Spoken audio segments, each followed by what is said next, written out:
Rinia ka nevojë të njihet dhe të kuptojë që besimi nuk është vlerë nga vlerat, nuk është virtyt nga virtytet, nuk është diçka e rëndësishme kundrejt shumë gjërave të tjera të rëndësishme. Është vlera e vlerave, është mbi vlera, është gjithçka që duhet patjetër ta ketë dhe mos ta humbas. Është gjëja vetme e domosdoshme që duhet të ketë jo një i ri, të gjithë njerëzit në jetën e tyre. Dhe unë do të bëj ty një pyetje. Nëse një djalë i vogël, s'po flasim një i ri, një djalë i vogël do të humb dy prindrit e tij. Si do të jetë jeta e tij? Si do ta shikojë ai jetën? Si do ta perceptojë jetën? Si do përballet me sfidat? Pra thjesht një njeri humb të dashurit e tij. Humb nënën, humb dhe babain. Atëherë krijuesi është më i rëndësishëm. Krijuesi është shumë më i madh sepse është krijuesi që na krijoi ne dhe prindrit tan. Krijuesi që krijoi të gjithë njerëzimin dhe humbja e krijuesit, humbja e besimit në këtë krijues, në Zotin që na krijoi dhe na furnizoi, i bie që ne kemi humbur gjithçka. Kemi humbur orientimin ton, kemi humbur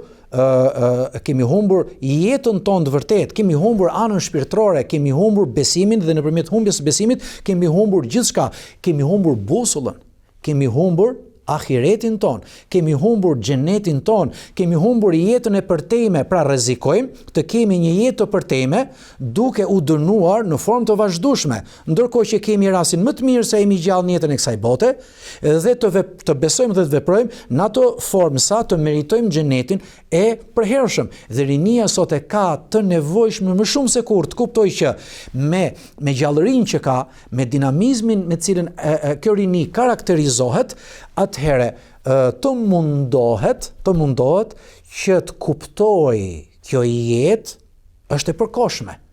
Vërtet jemi të fuqishëm, jemi të shëndetshëm sa jemi të ri, por sa do vazhdoj kjo? I përmendëm radhën e kaluar 4 etapat që i përmendin Zoti në Kur'an.